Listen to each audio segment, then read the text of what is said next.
for staying with us tonight. I'm Sunny Abada. And I'm Bob Fryer. In the midst of all of the school battles, we got some good news. The FCAT scores are up. Statewide, students across all grade levels scored higher on the writing section of the FCAT this year. Bad news, teachers still have a little bit of a beef with budget cuts and how they're paid. Talking about this tonight is WNDB radio talk show host Marc and the head of the Volusia Teachers Union. We've got Andrew Spar with us. Andrew, first off, by golly, congrats on your new FCAT scores. Now you need to do it again next year with a whole lot less money and probably fewer teachers.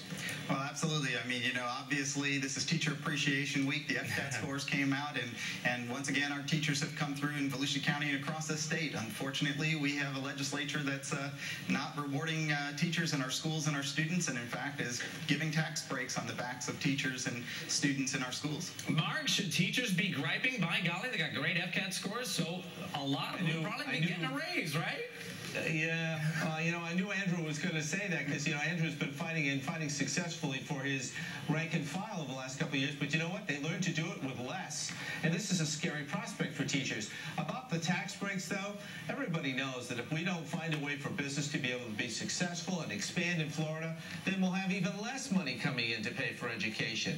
I think that everybody worked harder. I think that's why test scores were up. I mean, not by a lot, but they were up enough to be noticed, and we have less failures that we used to have. But if we don't give business a chance to get a leg up in this economy, there'll be less money to pay for education next year. Andrew, do you think that's true? Do you think it's apples and oranges here? I mean, because the governor said jobs #1 priority. You got to lure those jobs here. Is it fair to compare giving tax breaks to corporations to get jobs here with, cutting the budget of schools? Hey, let's just give it with real numbers here. I mean, first of all, we have one of the lowest tax rates in the country in Florida, and it hasn't helped our employment numbers one bit. Second of all, when we look at what happened in Volusia County, we had projected a $27 to $29 million cut going into the conference in Tallahassee. We came out with a $35 million cut so they could give tax breaks to corporations who, quite honestly, are doing well in the state of Florida. And that just doesn't seem to make sense. Why are we taking money out of our kids' pockets to pad that of businesses? It hasn't proven yet to work yet. Why do we keep going that way?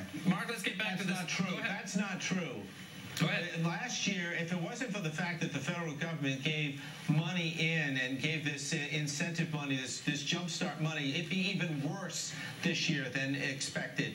What happened was that the stimulus money that came back, the state took it.